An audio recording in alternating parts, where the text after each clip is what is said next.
Welcome to the History Maps podcast.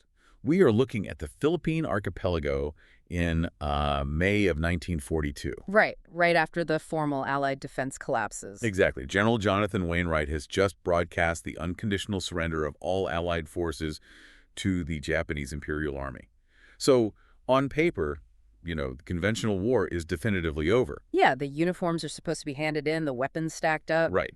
But deep in the jungles of Panay and up in the mountains of northern Luzon and the swamps of central Luzon, you have tens of thousands of men and women listening to that broadcast. And they make a collective decision to, well, just completely ignore it. They reject the premise of defeat entirely. And what happens next is this complete fracturing of the traditional rules of warfare. Because when the formal defense collapsed, this sprawling, highly effective, irregular war just instantly filled the vacuum. It did. We are talking about a decentralized network of roughly 260,000 fighters. That is a massive number. Yeah, and it was a really complex alliance. You had escaped regular soldiers, indigenous warriors, and, deeply impoverished peasant farmers. And they managed to drag the most advanced military machine in Asia into this bloody multi-year street fight right in the middle of the rainforest. So we are taking a deep dive into the Philippine resistance against the Japanese occupation during World War II.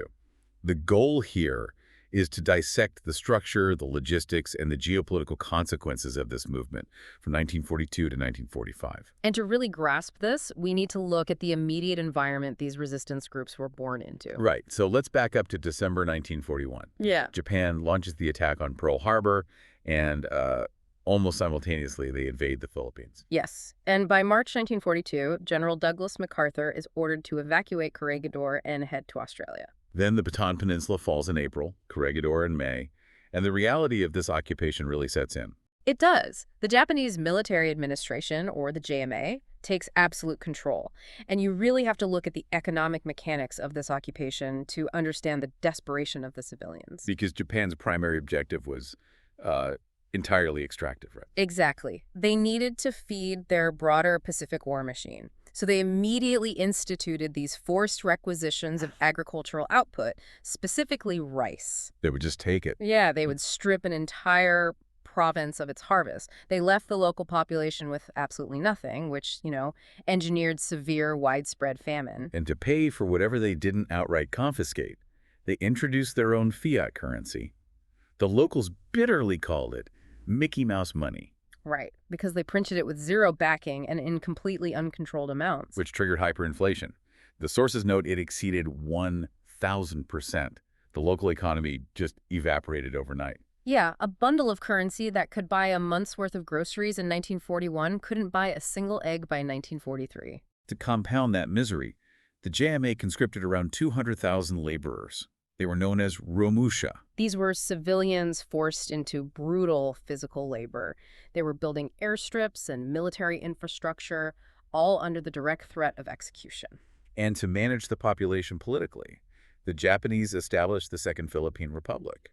They installed a puppet government under President Jose P. Laurel. Right, and they created a heavily armed paramilitary group called the Makapili.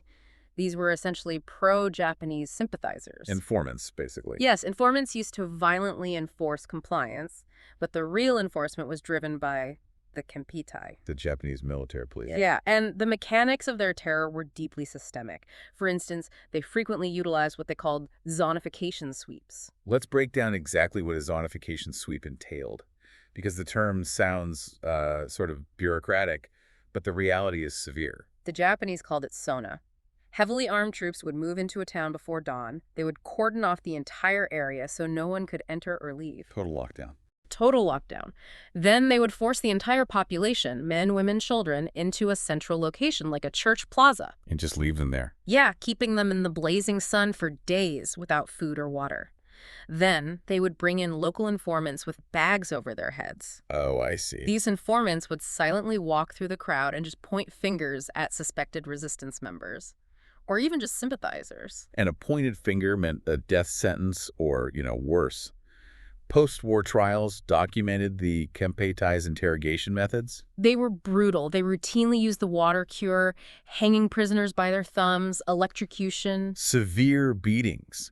The violence permeated every layer of society. It was entirely institutional. They even established comfort stations across the islands. which is a very sterile term for institutionalized sexual slavery. The documentation on this is extensive. Right. Thousands of Filipinas were abducted and forced into these stations. Yeah. There is a very specific account in the sources of a 14-year-old girl, Maria Rosaluna Henson. It strips away any abstraction from this history. She was grabbed by soldiers while out getting food.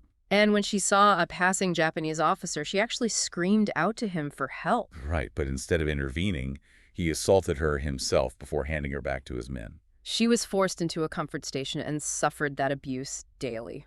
It is critical to center stories like hers because it explains the visceral, white-hot rage that fueled the armed resistance. Exactly. People didn't just fight for, geopolitical ideals. They fought because the occupiers were systemically destroying their families. Which forces us to look closely at the political leadership in Manila at the time. Yeah. You have a population pushed beyond the brink, and simultaneously you have figures like Jose P. Laurel accepting the presidency of the puppet government. This brings up the deeply uncomfortable concept of collaboration. Right. If you are a local leader and a hostile imperial army holds all the weapons, controls the food supply, and threatens to execute your citizens, are you a traitor for sitting at the desk they give you? Or are you acting as a hostage negotiator trying to mitigate the slaughter? It is the ultimate administrative dilemma. Laurel and his cabinet defended their actions by arguing they acted as a necessary buffer. And there is evidence to support the complexity of that position. For example, the Japanese military command fiercely demanded the mass conscription of Filipinos into the Imperial Japanese Army. To fight the Americans. Exactly. But Laurel steadfastly refused. He argued that it violated the sovereignty of the Republic Japan had ostensibly granted them. So he essentially stalled. Yeah, he tied the issue up in bureaucratic knots, which prevented tens of thousands of young Filipino men from being used as cannon fodder. So there is this elite administrative tightrope act happening in Manila. But out in the provinces, there is no tightrope. No, out there, it's just survival and defiance. When the formal surrender happened, the remnants of the defeated army did not go quietly. Between 10,000 and 15,000 soldiers from the United States Army forces in the Far East, the U.S. FEE slipped through the Japanese nets. They retreated into the dense, unforgiving geography of the archipelago. They recognized that the terrain itself was a weapon. Because the Japanese simply did not have the manpower to fully garrison the deep jungles and the high Cordilleras, right? Right. In these remote areas, strong regional commanders began coalescing the scattered survivors. Down in Panay, you had Lieutenant Colonel Macario Peralta. He flatly rejected the surrender orders. He did. He built the Free Panay guerrilla forces, expanding it to over 10,000 fighters. Over in Leet, Colonel Ruperto Canglion reassembled the shattered fragments of the 81st Division. And up in the northern mountains of Luzon, you had Colonel Russell W. Folkman organizing the United States Army forces in the Philippines, northern Luzon, or USAFIP-NL. And here's the aspect of these military remnants that is really notable. They didn't devolve into roving bands of bushwhackers. No, they aggressively preserved their military hierarchy. They kept regimental structures intact.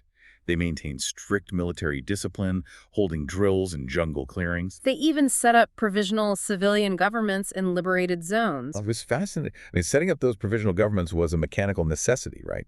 If you have 10,000 troops hiding in the mountains, you have to feed them. Yeah, you have to feed them, clothe them, and procure medicine. You cannot simply steal from the local farmers. Because then you become no better than the Japanese. Exactly, and you lose your intelligence network. So they established shadow civil administrations. They collected taxes, often issuing their own printed guerrilla currency. They set up shadow courts to administer justice and handle disputes. But how does that actually work in practice? What do you mean? Well, if you are a soldier trained for conventional frontline combat, how do you adapt to irregular warfare? I would think that rigid, rule-bound military training could become a liability when you were starving in a swamp. It could, but in this case, it provided crucial legitimacy. Enforcing USF protocols, keeping precise unit rosters, making men swear oaths, issuing formal receipts for requisitioned rice, it signaled to the civilians that this was still a legitimate army. Just army in waiting. Right. And that structure allowed them to conduct highly coordinated hit-and-run sabotage missions. Collectively, these USFF remnants tied down an estimated 50,000 Japanese troops. 50,000 troops stuck in garrison and pacification duties.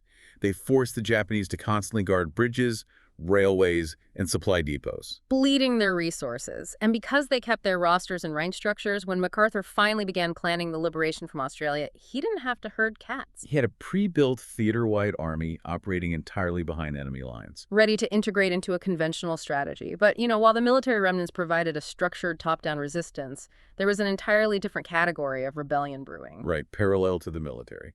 And this one had nothing to do with MacArthur or the U.S. safety. Yeah. No, it was rooted in decades of domestic class struggle among the rural farmers. We're shifting focus to the grassroots rebellions. Specifically, the Hukbalahap in the plains of central Luzon and the Moro resistance in the deep south of Mindanao. Let's look at the Hukbalahap first. To understand the mechanics of this group, you have to look at the agrarian economy of the 1930s. Central Luzon was dominated by a deeply entrenched system of tenant farming. It was a system functionally close to feudalism. Yeah, you had peasant farmers, working land owned by wealthy, often absentee, landlords who lived in Manila. The crop-sharing ratios were severe, Often leaving the farmer with a fraction of their own harvest. Furthermore, the farmers relied on the landlords for loans to buy seed and tools. This subjected them to usury practices, with interest rates sometimes hitting 100% annually. The peasantry was permanently trapped in a cycle of debt and poverty. Then, when the Japanese Imperial Army invaded, the societal structure shattered. Many of those wealthy landlords fled the provinces for the safety of Manila, and some actively collaborated with the Japanese occupation to protect their assets. Leaving the tenant farmers completely exposed to the violence and the food requisitions of the Japanese military. So, pre-war, peasant union leaders and labor organizers recognized the vacuum and stepped into it. On March 29, 1942, leaders including Luis Saruc and Casto Alejandrino convened. In the dense forests and swamps around Mount Arayat. Right, and they officially formed the Hukbalahap. Now, it is important to view the Hukbalahap purely through a tactical and historical lens here, based on the sources. They were the military branch of a Marxist movement, driven by communist ideology. Yes. In their view, they were fighting a two-front war. They targeted the Japanese occupation forces as foreign imperialists, but they equally targeted the wealthy Filipino landlords and their private militias. Viewing them as class enemies and collaborators, we are examining how those deep labor networks made them a resilient military force, observing the mechanics of their operations impartially. Right. Looking at their tactical execution, they were formidable. Because they evolved out of pre-war labor unions, they had unparalleled community roots. They didn't need to build an intelligence network from scratch. The farmers, the market vendors, the local transport workers, they were already part of the organization. That's like a labor union deciding to militarize overnight. They could move weapons and messages through a village in plain sight. They used their intimate knowledge of the swamps and the tall kagan grass to launch rapid ambushes against Japanese patrols. And then just melt back into the civilian population before reinforcements could arrive. Exactly. They operated a shadow economy and a logistics network right under the noses of the Kempeitai. But if you travel hundreds of miles south to the island of Mindanao, you encounter a totally different cultural and geographic reality with the Moro resistance. The Moro people, which comprises Muslim-majority ethnic groups like the Maranaos, Maguindanaos, and Tasugs, they did not need to learn how to fight an asymmetric war. No, they have a history of resisting foreign occupation that stretches back centuries. They fought the Spanish Empire and then the American forces. When the Japanese arrived in Mindanao, they attempted to impose their authority by burning villages, demanding forced labor, and disrespecting local customs. And in response, the Moro clan leaders, known as Datas, initiated a fierce, decentralized clan-based resistance. They didn't rely on centralized command structures like the USAFE remnants. They fought to protect their ancestral lands and their families. You had leaders like Salapada Pendatun, who organized what became known as the Bolo Battalion, alongside figures like Datubuzran Kalal. And the term Bolo Battalion isn't just a colorful name. No, a bolo is essentially a heavy, machete-like agricultural tool used for cutting tall grass and harvesting coconuts. We're talking about farmers and indigenous warriors taking their daily agricultural tools, sharpening them, and charging into combat. Against soldiers armed with Arasaka bolt-action rifles and machine guns. The combat engagements were extraordinarily intense. Consider the Battle of Tamparan in September 1942. A heavily armed 90-man Japanese infantry company moved into Maranao territory. They were ambushed by Moro warriors utilizing traditional combat methods. How does a force armed primarily with bladed weapons successfully ambush and destroy a modern infantry company? They dictated the terms of engagement through the terrain. Ah, I see. In the dense, triple canopy rainforests of Mindanao, long-range rifles and artillery are often useless. Engagement distances drop to a matter of feet. Right. And the Moro warriors utilized traditional Filipino martial arts, specifically eskrima, also known as arnis or kali. Which has serious historical pedigree. It traces its roots back to the 1500s, utilized by local forces under Lapu-Lapu when they defeated the Spanish explorer Magellan. Eskrima emphasizes fluid, lightning-fast, comprehensive movements using swords, knives, sticks, and bare hands. So when you force a Japanese soldier with a long, cumbersome rifle into a close-quarters fight in heavy brush, the soldier with the bolo and the training in eskrima has a distinct tactical advantage. The Moro warriors decimated the Japanese company at Tamparan by turning the jungle into a knife fight. It's a staggering cross-section of humanity when you look at the broad scope of this resistance. Yeah, the USFA officers collecting taxes in Luzon, the Marxist farmers ambushing convoys at Mount Arayat, the Morodatus wielding bolos in Mindanao. Despite vast disparities in weaponry and completely opposing political ideologies, they all independently used the physical geography to nullify the Japanese advantages in armor and heavy artillery. Through thousands of localized ambushes and sabotage operations, these groups inflicted a reported 25,000 casualties on the Japanese and their collaborators. They bled the occupation daily. However, there was a strict ceiling to what they could achieve on their own. Right, they were constantly running out of ammunition, medicine, and radio parts. MacArthur recognized that if he wanted to transform these isolated pockets of resistance into a theater-wide strategic asset for his eventual return, he had to solve a massive logistics problem. How do you supply and communicate with an invisible army across thousands of miles of occupied ocean? This initiates the intelligence war. The Southwest Pacific Area Command in Australia established the Allied Intelligence Bureau, the AIB. And within that, the Philippine regional section. They needed a very specific kind of operative to architect this massive clandestine network. They required someone with deep local knowledge, someone who understood the culture, the geography, and the personalities of the archipelago. General MacArthur summoned a man named Commander Charles Chick Parsons.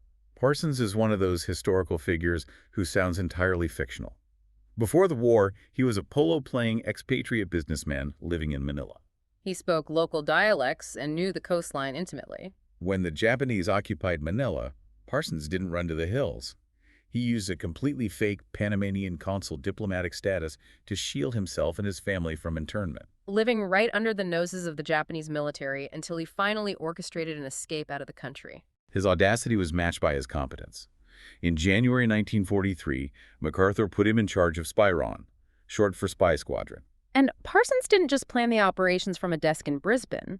In March 1943, he personally returned to the Philippines, Inserting via the submarine USS Tambor to initiate physical contact and coordinate the scattered guerrilla factions. This insertion kicks off an unprecedented maritime logistics operation. We are talking about a massive submarine supply line. And they didn't just use standard fleet submarines. They utilized massive cruiser submarines, specifically the USS Narwhal and the USS Nautilus. These vessels were behemoths for their time. A standard submarine might carry 30 tons of cargo if heavily packed. The Narwhal and the Nautilus could carry up to 100 tons of supplies per trip. Right. I want to focus on the mechanics of offloading 100 tons of cargo from a submarine onto a hostile beach, because it sounds, well, that sounds impossible. How do you do that without alerting the entire Japanese coastal defense network? It required absolute synchronization between the submarine crew and the guerrillas on land. The submarine would approach the designated coastline at night, running on electric motors to stay silent. And surface in total darkness. On the beach, guerrillas would flash a prearranged signal using a shaded lantern. Once authenticated, dozens of men in small wooden outrigger canoes, known as bankas, would paddle out to the submarine. They would form human chains. Yes, physically hauling heavy wooden crates of Thompson submachine guns, carbines, thousands of rounds of ammunition, radio transmitters, and critically, quinine for malaria. Pulling it all off the wet deck of the submarine into the canoes and rowing them back to shore, all in complete silence. They delivered hundreds of tons of gear this way, along with specialized commandos and intelligence officers. And parallel to this maritime supply chain, there was an equally dangerous civilian intelligence network operating in the heart of the occupied cities, You had operatives like Claire Phillips. She was an American who managed to establish a nightclub in Manila called the Subaki Club. which became highly popular with Japanese military officers.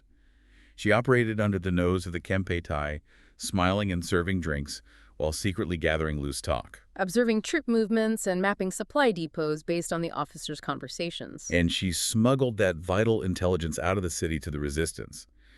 The danger every single one of these operatives faced was absolute. There was no margin for error. Consider an incident during Parsons' second mission to the Philippines aboard the USS Narwhal. Right, this is one of the most intense maritime encounters of the theater. The Narwhal is pinned close to the coastline in shallow water by a Japanese destroyer convoy.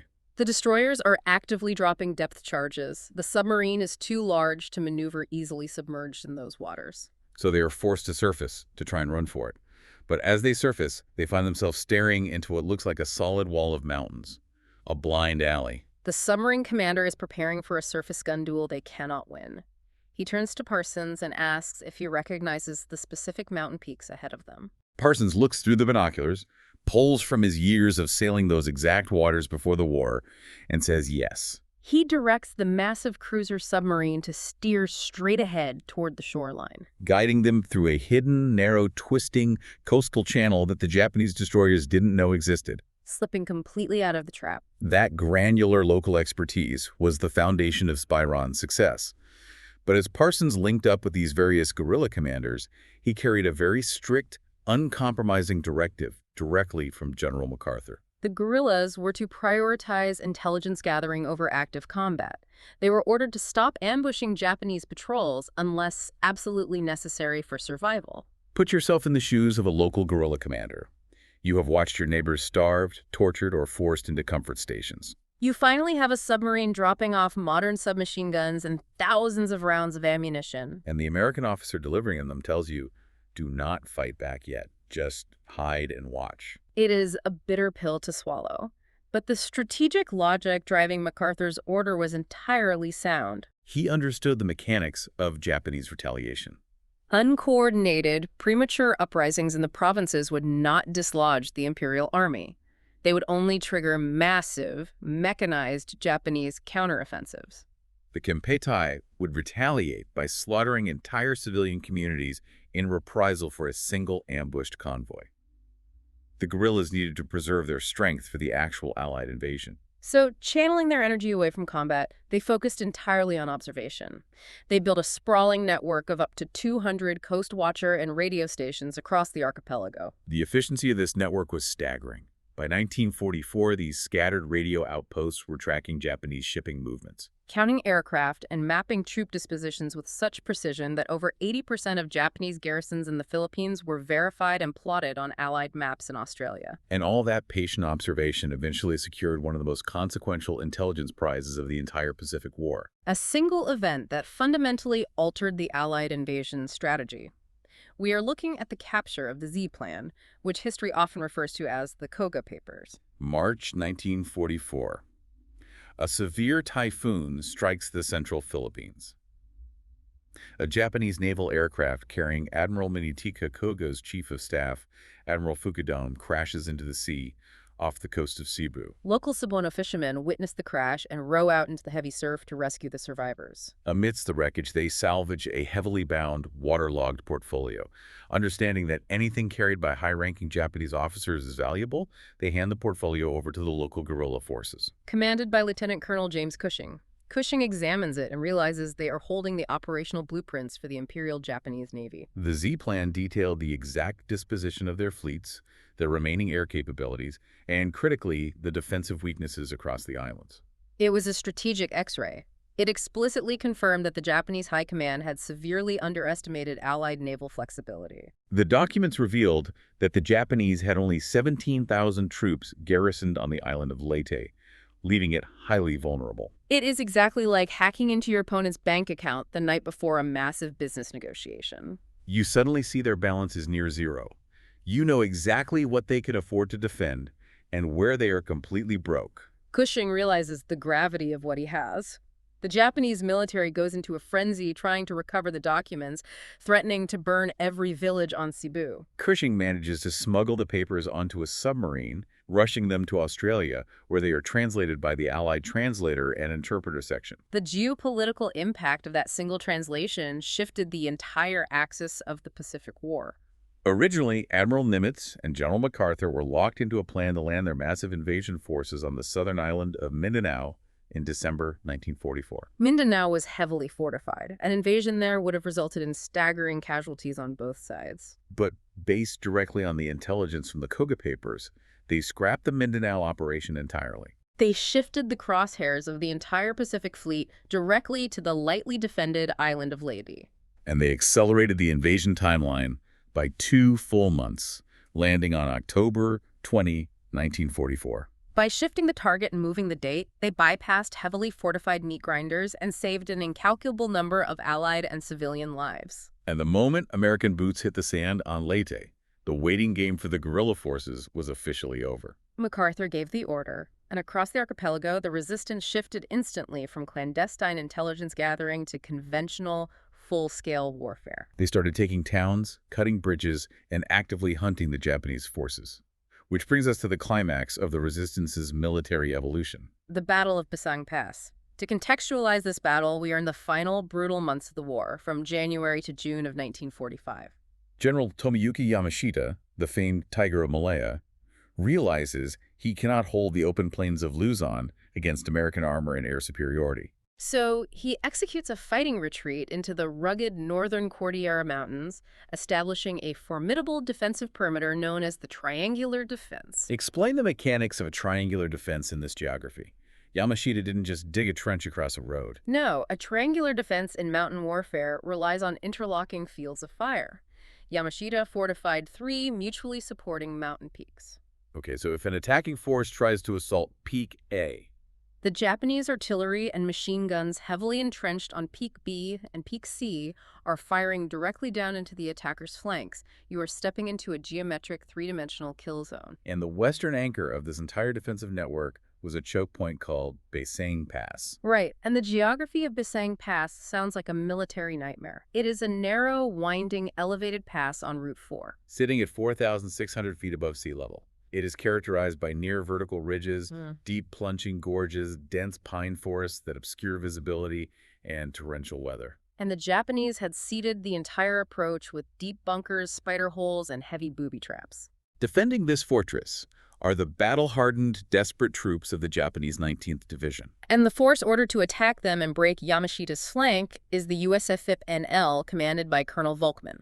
This is what is so crucial here. This is not a regular American Army division. No, this is an attacking force of 22,000 troops, comprising 5 full infantry regiments, the 121st, the 15th, the 66th, and others. Made up almost entirely of Filipino guerrillas. Men who had been fighting in rags with rusty rifles just a year prior were now operating as a massive, unified conventional army, complete with artillery support. The battle was a grueling, protracted siege. In April and May, the monsoon rains hit. The steep mountain trails turned into knee-deep, viscous mud. Supplies had to be hauled up the mountains by hand. Soldiers were suffering from trench foot and dysentery. The Japanese launched fierce, suicidal banzai counterattacks at night to retake lost ridges. It devolved into an absolute stalemate of point-blank artillery fire and brutal hand-to-hand combat in the mud. They fought for the pass, inch by inch, for 6 months. Finally, on June 14, 1945, L Company of the 121st Infantry launched a massive, decisive charge. Under heavy fire, they shattered the Japanese defensive lines and physically captured the pass. The human cost of the campaign was staggering. In the broader operations in northwest Luzon, the USAFIPA-NL suffered roughly 3,375 casualties, including 900 men killed in action. However, they inflicted catastrophic losses on the enemy, estimating 2,600 Japanese soldiers killed defending the pass alone. When you look at the scale of this, a conventional multi-month mountain siege fought and won almost entirely by Filipino guerrillas against a deeply entrenched imperial army, I have to ask, why isn't the Battle of Basang Pass as globally recognized as the Fall of Bataan or the defense of Corregidor? It is entirely a result of where the post-war narrative focus was placed. The history books heavily favored the actions of regular U.S. forces, particularly the dramatic liberation of Manila. But tactically, Basang Pass proved the ultimate effectiveness of the guerrilla integration strategy. These irregular fighters evolved from conducting hit-and-run ambushes into a conventional army capable of dislodging a fortified, entrenched enemy. They completely shattered Yamashita's western flank, trapped his remaining forces deep in the mountains, cut off his supply lines. And directly forced his eventual formal surrender in September 1945. It is a substantial military achievement, but history rarely offers clean endings. While Basang Pass marked the military defeat of the Japanese, the end of the World War did not bring peace to the Philippines. No, it didn't. The resistance had unified millions of people against a common enemy, but the moment that enemy was gone, the old, deep-seated social fractures cracked wide open. The immediate post-war period was incredibly chaotic and marked by deep suspicion. When the American forces returned in full strength and the Philippine government began to reconstitute, they looked at the massive, heavily armed, communist-leaning Hukbalahap, not as war heroes, but as an immediate threat to the state. The betrayal was swift. The U.S. military, working alongside former Philippine constabulary members, some of whom had actually worked under the Japanese occupation, began aggressively disarming the Huk squadrons. It wasn't just a peaceful disarmament, it was a violent suppression. High-ranking Huk leaders, including Luis Tarc and Castor Alejandrino, were arrested and imprisoned. The most severe incident occurred in Malolos, where 109 Huk guerrillas, men who had just spent 3 years fighting the Japanese, were summarily massacred by government-aligned forces. Despite this violence, the Huks initially attempted to pivot to legal politics.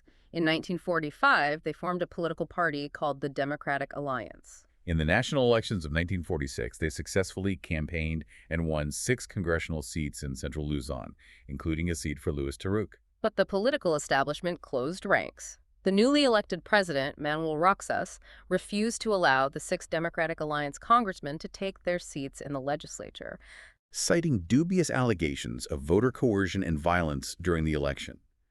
Think about the mechanics of that disenfranchisement. You have a massive population of farmers who fought a brutal war, tried to enter the democratic process, won the elections, and were locked out of the building. It pushed them right back into the jungles. The organization escalated into a full-blown insurgency, the Hukbalahap Rebellion, renaming themselves the HMB, or the People's Liberation Army. And this is the tragic irony of the post-war era. The HMB started utilizing the exact same World War II guerrilla tactics. The rapid ambushes, the sabotage of infrastructure, the vast civilian intelligence networks they had perfected to fight the Japanese. And turned those skills inward against the new domestic Philippine Republic. The rebellion raged across the countryside well into the 1950s, threatening the stability of the entire nation. It was eventually suppressed by the Secretary of National Defense, Ramon Magsaysay. Magsay's success was heavily rooted in his own background.